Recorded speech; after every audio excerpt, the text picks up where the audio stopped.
নমস্কাৰ দৰ্শকসকল, চৰকাৰী কৰ্মচাৰী আৰু পেঞ্চনাৰসকলৰ বাবে পুনৰ আহি পৰিছে গুৰুত্বপূৰ্ণ আৰু অত্যন্ত জৰুৰী খবৰ।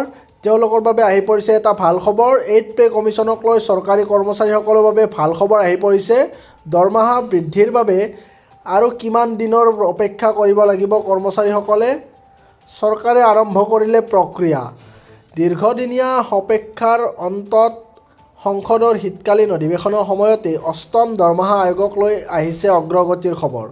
কেন্দ্ৰীয় চৰকাৰৰ কৰ্মচাৰী আৰু পেঞ্চনাৰসকলৰ বাবে ডাঙৰ খবৰ। দীৰ্ঘদিনীয়া অপেক্ষাৰ পিছত সংসদৰ শীতকালীন অধিৱেশনৰ সময়ছোৱাতে 8ম দৰমহা আয়োগক লৈ আহিছে অগ্ৰগতিৰ খবৰ। চৰকাৰে নিশ্চিত কৰিছে যে 8ম দৰমহা আয়োগৰ প্ৰক্ৰিয়া আনুষ্ঠানিকভাৱে আৰম্ভ হৈছে। অৱশ্যে লাখ লাখ কৰ্মচাৰী আৰু পেঞ্চনাৰে দৰমহা আৰু পেঞ্চনৰ সংশোধনৰ ক্ষেত্ৰত স্পষ্টতাৰ বাবে অপেক্ষা কৰি থকাৰ সময়তে চৰকাৰে এয়া স্পষ্ট কৰি দিছে যে কাৰ্যকৰীকৰণৰ সিদ্ধান্ত এতিয়াও চূড়ান্ত হোৱা নাই। 8ম দৰমহা আয়োগৰ নিয়মত অনুমোদন আৰু পৰ্যালোচনা অব্যাহত আছে।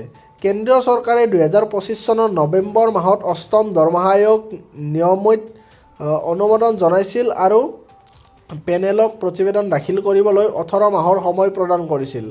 ইয়াৰ দ্বাৰা কেন্দ্ৰীয় চৰকাৰৰ কৰ্মচাৰীৰ দৰমহা, ভাত্তা আৰু পেঞ্চনৰ পৰ্যালোচনাৰ আনুষ্ঠানিক আৰম্ভণি হৈছে। বিষয়াসকলে ইংগিত দিছে যে আয়োগে পৰামৰ্শ দাখিল কৰাৰ পিছত কেন্দ্ৰীয় মন্ত্ৰীসভাই অনুমোদন প্ৰদান কৰাৰ পিছতহে এই সম্পৰ্কীয় পৰিৱৰ্তন হ'ব। ফলত দৰমহা আৰু পেঞ্চনৰ ক্ষেত্ৰত পৰিৱৰ্তন অতি শীঘ্ৰে হোৱাৰ সম্ভাৱনা নাই। প্ৰত্যাশিত দৰমহা আৰু পেঞ্চন পুনৰীক্ষণ। পূৰ্বৰ দৰমহা আয়োগসমূহত পৰ্যবেক্ষণ কৰা চৰকাৰী তথ্য আৰু ধাৰাসমূহৰ ভিত্তিত 8ম দৰমহা আয়োগ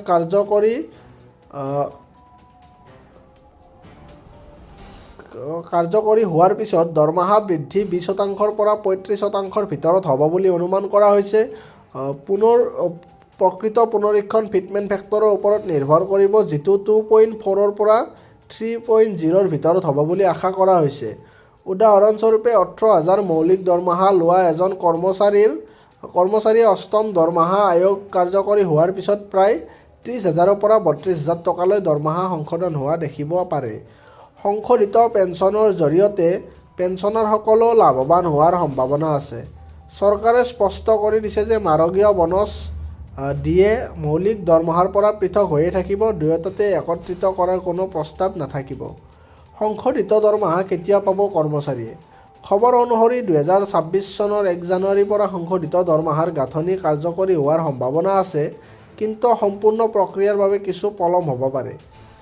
পূৰ্বৰ নাজিৰতে দৰমহা আয়োগ কাৰ্যকৰীকৰণ আৰু ধন পৰিশোধৰ মাজত ব্যৱধান দেখা গৈছিল। উদাহৰণস্বৰূপে 2016 চনৰ জানুৱাৰী মাহৰ পৰা 7ম দৰমহা আয়োগ কাৰ্যকৰী হৈছিল, যদিও জুন মাহত কেবিনেটৰ অনুমোদন দিয়া হৈছিল। তাৰ পিছতহে কৰ্মচাৰীয়ে বৰ্ধিত দৰমহা লাভ কৰিছিল। এইদৰে 8ম দৰমহা আয়োগৰ প্ৰতিবেদন দাখিল কৰিবলৈ 18 মাহ পৰ্যন্ত সময় আছে।